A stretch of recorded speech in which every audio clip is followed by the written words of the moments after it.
हमें पूर्ण विश्वास है आपके विचार तथा आपका व्यक्तित्व वर्तमान के साथ भावी पीढ़ी के लिए भी प्रेरणा स्रोत बने रहेंगे। हम आपके स्वस्थ जीवन और दीर्घायु होने की कामना करते हैं। जय हिंद।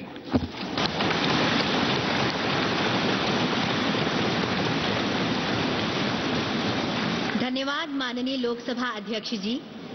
अब मैं आपसे अनुरोध करती हूं कि आप माननीय राष्ट्रपति जी को विदाई संदेश भेंट करें।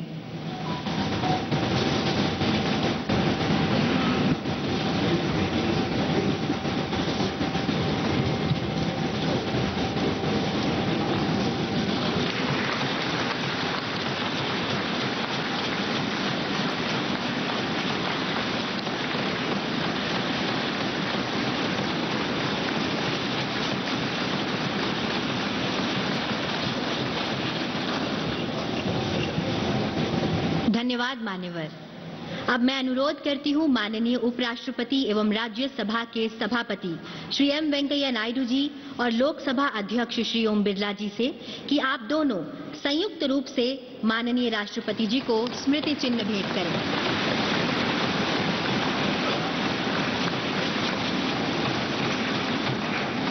अब आप दोनों से अनुरोध है कि आप माननीय राष्ट्रपति जी को हस्ताक्षर पुस्तिका भेंट करें।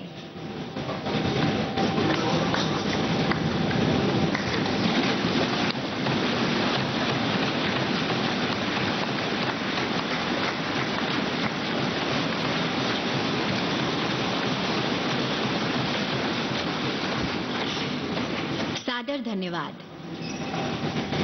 अब मैं विनम्र निवेदन करती हूं माननीय राष्ट्रपति जी से कि वे विशिष्ट जनों की सभा को संबोधित करें और हम सभी का मार्ग प्रशस्त करें।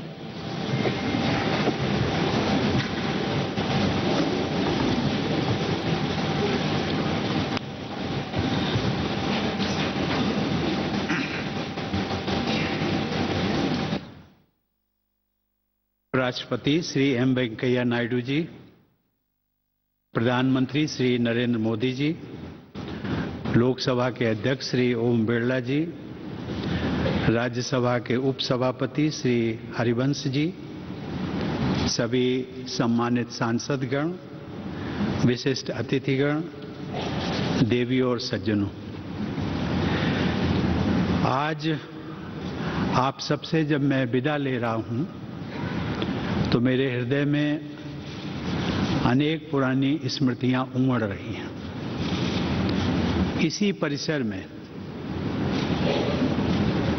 जिसे सामान्यतया सेंट्रल हॉल के रूप में जाना जाता है, बरसों तक एक सांसद के रूप में मैंने न जाने कितने सहयोगी सांसदों के साथ यादगार पल बिताए। 5 साल पहले इसी सेंट्रल हॉल में मैंने राष्ट्रपति के पद की शपथ ली थी। सांसद होने के नाते आप सभी का इस लोकतंत्र के मंदिर में एक प्रतिष्ठित स्थान है और मेरे हृदय में भी आप सबके लिए एक विशेष स्थान है और सदैव बना रहेगा।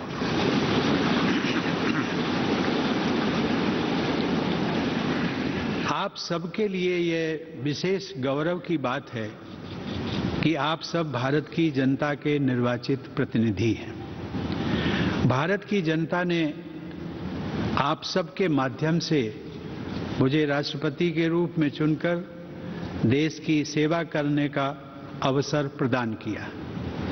इसके लिए मैं देशवासियों का सदैव आभारी रहूंगा। सर्वशक्तिमान ईश्वर की कृपा से जिस दायित्व को निभाने का अवसर मुझे प्राप्त हुआ, उसका निर्वहन आप सभी के सहयोग के बिना संभव नहीं था। इसके लिए मैं आप सबका भी आभार व्यक्त करता हूं। अपने कार्यकाल के दौरान मैंने अपनी पूरी क्षमता से अपने कर्तव्यों का निर्वहन करने का प्रयास किया है। आप सबने मेरे प्रति जिस अटूट विश्वास का परिचय दिया, उसके बल पर मैं अपने कर्तव्यों को भली भांति निभा सका। मेरे सभी पूर्ववर्ती राष्ट्रपति मेरे लिए प्रेरणा का स्रोत रहे हैं। माननीय सदस्यगण, राष्ट्रपति और सांसद गण उसी विकास पथ के सह यात्री हैं जो हमारे देश को प्रगति की उच्चतर उपलब्धियों की ओर ले जा रहा है। इस पथ को प्रशस्त करने वाली महान विभूतियों ने हमारे संविधान की रचना करके हमारी लोकतांत्रिक व्यवस्था की नींव रखी। यद्यपि संविधान सभा के सदस्यों को ही हमारे संविधान की रचना का श्रेय जाता है, लेकिन वह ऐतिहासिक कार्य उन्होंने भारत के लोगों के प्रतिनिधि के रूप में किया था। इसीलिए हमारा संविधान हम भारत के लोगों द्वारा अंगीकृत, अधिनियमित और आत्मार्पित किया गया। भारत के लोग ही अपने प्रतिनिधियों अर्थात आप सभी माननीय सांसदों के माध्यम से अपने गणतंत्र की यात्रा का मार्गदर्शन करते हैं। इसीलिए संसद को लोगों के तंत्र यानी लोकतंत्र का मंदिर भी कहा जाता है। देवी और सज्जनों, हमारे संविधान के अनुच्छेद 79 के अनुसार संघ के लिए एक संसद होती है जो राष्ट्रपति और दोनों सदनों से मिलकर बनती है। इस संवैधानिक प्रावधान के अनुरूप अपनी भावना का समावेश करते हुए मैं राष्ट्रपति को संसदीय परिवार के अभिन्न अंग के रूप में देखता हूं। जैसा कि किसी भी परिवार में होता है, संसद में भी कभी कभी मतभेद होते रहते हैं। आगे का रास्ता कैसे तय करना है, इस विषय पर विभिन्न दलों के विचार अलग अलग हो सकते हैं, लेकिन हम सब संसद रूपी परिवार के सदस्य हैं जिनकी सर्वोच्च प्राथमिकता है राष्ट्र रूपी विशाल संयुक्त परिवार के हित में निरंतर कार्य करते रहना। राजनीतिक प्रक्रियाएं राजनीतिक दलों के अपने तंत्रों के माध्यम से संचालित होती हैं, लेकिन पार्टियों को दलगत राजनीति से ऊपर उठना चाहिए और राष्ट्र सर्वोपरि की भावना से यह विचार करना चाहिए कि देशवासियों के विकास और कल्याण के लिए कौन कौन से कार्य आवश्यक हैं।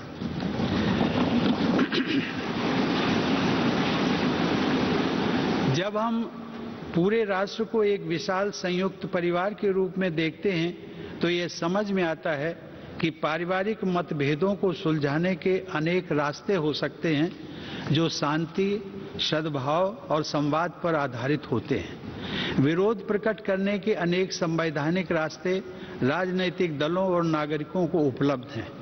राष्ट्रपिता महात्मा गांधी ने अपने उद्देश्यों को प्राप्त करने के लिए शांति और अहिंसा पर आधारित सत्याग्रह के अस्त्र का इस्तेमाल किया था, लेकिन वे दूसरे पक्ष का सम्मान भी करते थे।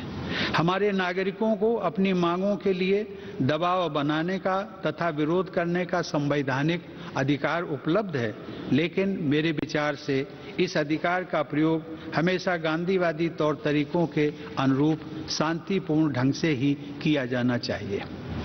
माननीय सदस्यगण, मेरे कार्यकाल के दौरान 2 अत्यंत महत्वपूर्ण ऐतिहासिक आयोजन किए गए। राष्ट्रपिता महात्मा गांधी की 150वीं जयंती के उपलक्ष्य में अनेक यादगार समारोह पूरे देश में आयोजित किए गए। इस संदर्भ में मैं स्वच्छ भारत अभियान की परिवर्तनकारी उपलब्धियों का उल्लेख करना चाहूंगा। यह कहा जा सकता है कि स्वच्छता का यह राष्ट्रीय अभियान सरकार और देशवासियों की ओर से महात्मा गांधी के प्रति सच्ची श्रद्धांजलि रहा है।